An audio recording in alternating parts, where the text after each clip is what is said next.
Well, hello everyone and welcome to a really special video today. I'm in a very special place on kind of an inventory lot for garden design. This is where my friend Roger works. You've seen Roger many times before, but today I'm not only at a special place, but I'm here with some special guests, people to whom I have referred, but heretofore you have not met, and they so kindly are deciding to join our little group today. So here are two of my buddies that you have not, I don't think you have met. Have you guys been on camera with me before? No. I don't think so. Now you might recognize Marquette because his video, the bungalow with the Appletini green door is probably, is it our most watched? It's up there, yeah. It's up in our top like top 3 10, or 4 yeah. most watched videos of all time. Awesome. And I have to say, should we share a little bit of history of how the Appletini green door Oh, sure. came about? So, well, I'm going to even roll back a little bit, even more than that, because this is my buddy John Fluitt. I won't say how long we've been friends, a long time, but John actually, you may not know this, John actually was my first introduction to Southern Living magazine. That's right. So we were kind of friends, and he said, oh, you should go see this amateur gardener's garden or whatever, and they came over and saw mine, and then the rest is history. A long and fruitful relationship. And they shot, I'm trying to think the sequence of this. I think they shot mine a couple times, and then obviously your garden is so famous here in Oklahoma City too. And then they came and they did your charming garden. And Rebecca Reed, our friend, who was at that time the associate garden editor at Southern Living, she said, oh, why don't we paint that darling door Appletini? She did. Appletini green. And I said, we'll do it and we'll paint it back the next day. And what does it look like right now? It's Appletini. And you know what? Appletini green doors started appearing around Oklahoma City and in my neighborhood. But in addition to that, and by the way, John lives right across the street, so he also has a fabulous place. But the reason that I wanted Marquette to be here today is because I have said, if I've said it once, I've said it a million times, Marquette's is probably one of my very, very favorite gardens in Oklahoma City. I just love it. It speaks to me. And probably because it's got a lot of boxwood. You're probably the only person who has almost as many as I do. And so he was really my muse. Your garden is really the muse for the design that I put together with my next special guest, Roger.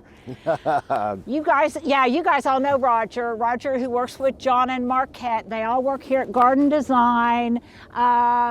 Good buddies. And I have to say, look at this. Look at this magnificent specimen. How big is that? Oh, I would say about 20, no, 6, 12. Oh, about 15 feet. 15 feet, but the girth of it, and I don't know how many gallons that is and how much equipment it would take to get that into the ground, but this is for one of your clients. Yes. These many for one of your clients, and this is kind of just a holding lot for the designs that you're about to execute.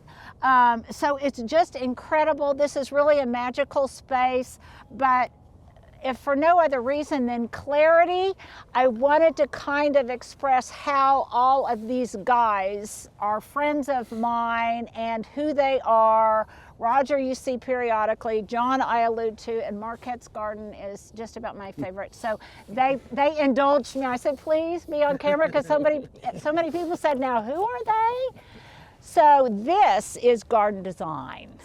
Yes, this is garden design. Part of it. Part of it. We've got a bigger team. Yeah, no, to they've make got it a all bigger happen. team. I should not say that. Some of whose team you've seen at my house periodically, helping with installations and things, because it does take a village, doesn't it? That it does. Yes. Yeah. It really takes And Linda, you're here to see Cedar Elm trees. And I am here because I am on the hunt for cedar elm trees, and that's my raison d'etre. My reason for being here today is to look at cedar elms because it was a suggestion that Roger made for my landscape. And so we're going to look at that, and maybe there are a couple of other things. I believe John, being the good buddy that you are, he squirreled away a really large Chinese Snowball Viburnum for me. He knows I can't live Oh, it. you haven't met. You and the Viburnum We haven't have met not yet? met. Okay, we'll I have introduce you today. I've only seen pictures of my adopted Okay. one, of my soon-to-be adopted Okay. one. So let's go do it. You guys can get in.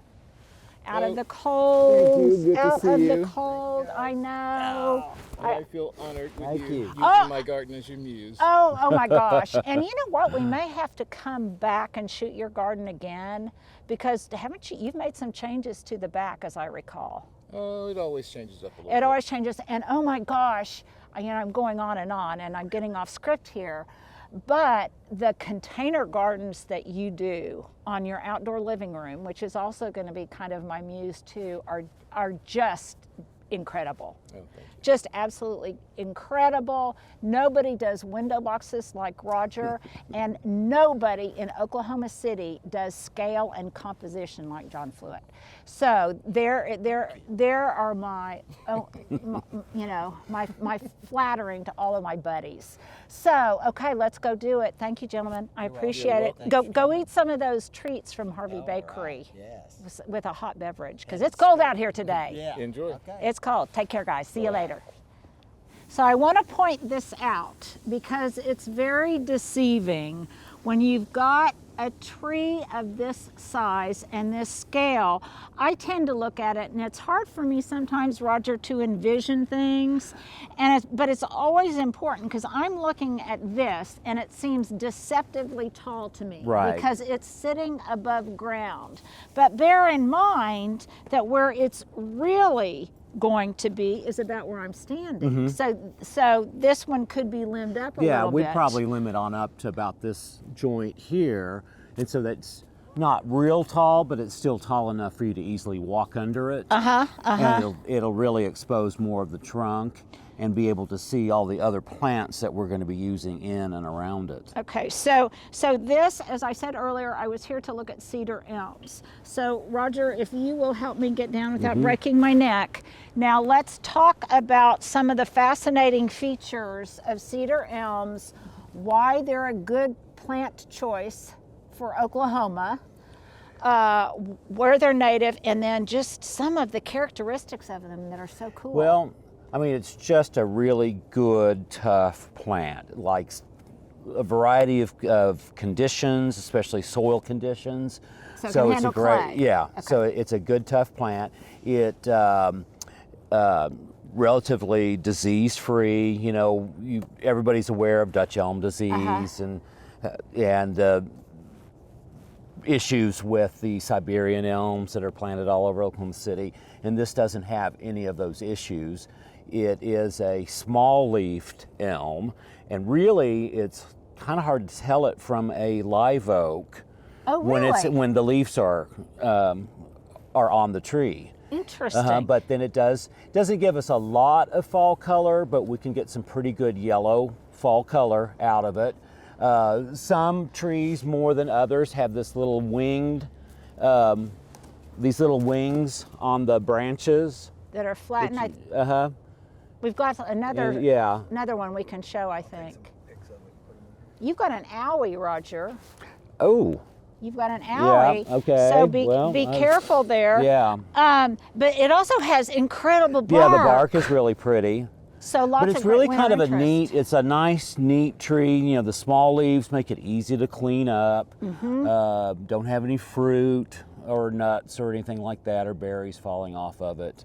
So something that's going to be important to me as I look at different ones, like I see one over here, this magnificent triple trunk. You've got two triple trunk ones, which if I were going to put them in a different location, I would consider, because I love the look of a triple trunk. Well, and these are so gnarly and sculptural. Yes. I really like using these, but again, I think for your landscape, that nice, clean, straight trunk is a better look. I don't quite have this rustic No. look. I also want want one that is a little bit more open. Right. I will keep them. A number of you have rightly said, well, Linda, you said you bought this house because it has so much light, and now you're going to plant some trees right in front of one of the main windows. Won't that decrease the amount of light? What I'm really hoping it does is decrease the amount of heat and also give me a windbreak, and then subtly reduce the amount of light. But I will keep these pruned very high and thinned out, Right. so that what I will get is really good filtered light and filtered shade from Well, them. and it's kind of a passive solar solution because you've got some shade in the summer when it's Yes. it's leafed out, and then you've got sunlight through when the leaves are dropped in 'Cause the it's winter. deciduous. So, right, so it's yes. absolutely, it's perfect. Yes, Yes. I love that, passive solar. That's a great expression. Okay, so this is one variety. Now, something else that you should always look for when you're going tree shopping, and I think these will be fine, but you look for things like this one, like you have an Yes. owie, this one has an owie too, this one has an abrasion, and all too often we humans cause these abrasions because we nick them with our weed eaters and things. This one was probably happened when the tree was being loaded or unloaded off the truck. Now, it will probably heal Oh, without too it much of shouldn't a be a problem. problem, but nevertheless, abrasions like this can be a vector for pest infestation, disease infestation, and so you want to be careful when you're weed eating around the tree. And one of the reasons I always like to have a tree well around the base of my tree. So when the bark is a protector. yeah, Definitely. oh Oh, yes, yes. Uh-huh. oh yes, Yes. Never looked at it. yes, it's like a shell. It's like a shell to protect it, just like our skin is. But then if you've got a tree well around it, you edge around the tree well. Right. You don't edge and possibly cause damage with your weed eater Well, or and your whatever. lawnmower doesn't yes. doesn't approach Yeah, it as doesn't close approach it. and nick it. Okay, so these are beautiful. Ooh, what are these back here? Those are red buds. They're Oh my Avondale gosh. Chinese red bud. Aren't those incredible? I come out here and I get lust in my heart. Lust in my heart. But again, most of these things are spoken for. Okay, so let's go to the cedar elms that are still available Okay. for me to select from and see which Well, ones. that's a possibility there. Okay. Oh, Oh my gosh, this isn't what I think it is. Is it? it is. It is. Oh my gosh. Meet your new Snowball Viburnum. Oh my gosh! I recognized it immediately. Did you see my eyes get big? Look, Stuart, it's going to have flowers on it its first year. Yes. Yes. Oh my gosh. Oh, this And is you know, we were talking about putting this next to the retaining wall where it can kind of billow Cascade over? out Uh-huh. over the sidewalk, and I think this will be perfect. and we may know- have to judiciously prune Definitely. on Some it. of these, yeah. we'll train some of these side buds off of here, but this side's a little flat, and we've got some nice branches going out this way, so this side could be next to the house. Those branches can start growing out over the sidewalk. Oh my I gosh. think it'll be perfect. Repeat this question so they hear it, but how much smaller was the one in your old backyard Oh, when you bought it? okay, so the one that I bought was an $11 2-gallon plant Uh-huh. from Lowe's. So many of you, as was I, but Stuart, maybe even more than I, was heartbroken at leaving my Chinese snowball. Right. And you and I talked about whether or not it was even humanly possible to move that from the other house, and we determined that no, it was too much of a risk to the tree and to our sanity. Well, and we'd have to cut it back so much to move it. Yeah. It'd be like almost like starting over again. So this one, if we give it a really great head start. I mean, soil preparation is a key to that. You know, getting in the right position, which is going to love where you've got it planted. Oh, But- I already see it, and I can start limbing it up and, Yeah. and doing my thing. Right. Doing my thing. Well, it looks a lot bigger in person than it did in the picture that you guys actually. Well, John, now John was the one who sent me it's this. also about 20 but inches taller than it will be. But still, compared to the 2-gallon Yes. $11 plant I started with at Right. Lowe's last time, this is just incredible. Oh my Lord. Okay, that made my day. Okay, now let's Okay, go back now to let's look at some cedar focus. elms. Well, I need to focus. Focus, Linda. Well, once again, I'm standing on top of this massive balled and burlapped root ball wrapped in chicken wire, and I'm here because I want people to get an idea of how tall this will really be when it's installed in my landscape, and also that I'll have to do a little bit of pruning up. But it's got a wonderful, Roger, if you'll help me get down, let me see. Okay, takes a village. It's got this wonderfully strong, straight trunk.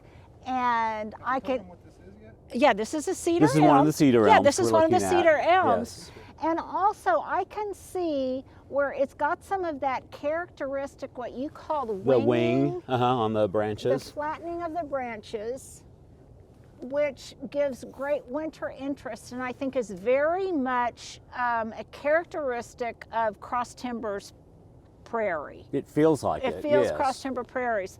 So, but I also can see how over time I can prune this. Now that one looks like a double leader up there. Do I need to be concerned about that? I don't think so on this tree. Okay, so you can probably explain better than I what a double leader is, Roger. So You got me there, really. Okay, well, see at the top where it forks off, and it looks like the singular trunk begins to branch into two trunks at the very, very top. And sometimes that can create a crotch that if snow or ice, a little weak they can be a little Yes. bit weak. You may have a different terminology. you probably have No, a that's different good enough. terminology. But it's something that I keep in mind having experienced so much ice damage. Versus, say, this one over here that tends to grow up a little bit more straight. But you're thinking this, and I can see Well, it. different species of trees that's more problematic. Mm-hmm. Where some species can make a pretty strong bond like Okay. that, but some of them still keep Can't. that bark included in there, and that's what And weakens that, it. okay, and that again, I'm not that knowledgeable about trees, but it is important to kind of think about that if you live in the land of really horrific ice storms like we do. But I know I definitely have room for two. And you're And I looking. think you really yeah, need I know. three. Yeah, I know you think I need three. And so I'm going to say definitely two, maybe three. But that may be determined next time you're on site with me when we see the hollies that are in place. But it also might be nice to do two of these that are a little larger, and that small one that we were looking at. Saw originally. Okay. So I think I need to make some selections, but I really like, and by the way, when you are buying trees, I don't know if I talked about this when we installed the Nuttall oaks and the maples, but when you buy a tree, they're typically sold by caliper, the size of Right. the tree. And tell me how that's determined. Well, it's measured 6 inches up from the soil line, and then it's basically Circumference. it would be the diameter. The diameter, basically. okay. Diameter of the tree. And this is a 4-inch caliper tree. We all oftentimes have a limited amount of money to spend. Mm-hmm. And I am somebody that would rather spend my money on a tree that's a bit more mature than firs and diamonds. So, so even if I didn't have to eat for a month, I mean, I am of a certain age now that I want certain aspects of my landscape to be more mature. Well, and just from a overall design, just because we're on a limited budget or we have a client that's on a limited budget, we don't want to just keep everything small. Right. There are always going to be a couple of larger specimens that we need to put in, and they need to be fairly big just to give us some strength immediately. Right. And then you've got a beautiful design, and as it matures, it gets more beautiful. Well, the other thing is you work on some really large, grand estates, not just little tiny cottages like mine. And some of the projects that you have, you really need to have a formidable sized Just tree. to keep up with the architecture. To keep up with the architecture so that it just doesn't look, the plantings don't look petty in comparison to the grandeur of the house. And quite frankly, a lot of people, if they've got the money to have a huge estate, they're going to have the budget to be able to do larger trees. So for me, it was important, and I like to think that my old garden that grew up. Well, you inherited, like the oak tree in the front. Right. And you had some. I had some structure. to work That's with. one of the advantages of being in an older, established neighborhood. But my little cottage didn't have Not in the anything. front, So yes. I'm starting. So okay, I think we're about to wrap up my Okay. decisions. So it's 2 versus 3. And then, boy, it's going to take quite a bit of preparation to get these in the ground, is it not? Well, I mean, Yes. dig a big hole. I know, that's and of course, this has to be moved with equipment. Right, So, right. And hopefully we won't but damage it in the process. We do it all the time. Okay, so now I'm looking at 2, maybe 3, and I just need to select which ones. And when I finally select them and they get planted, you guys, of course, will follow along with us. Thank you, darling. Thank you.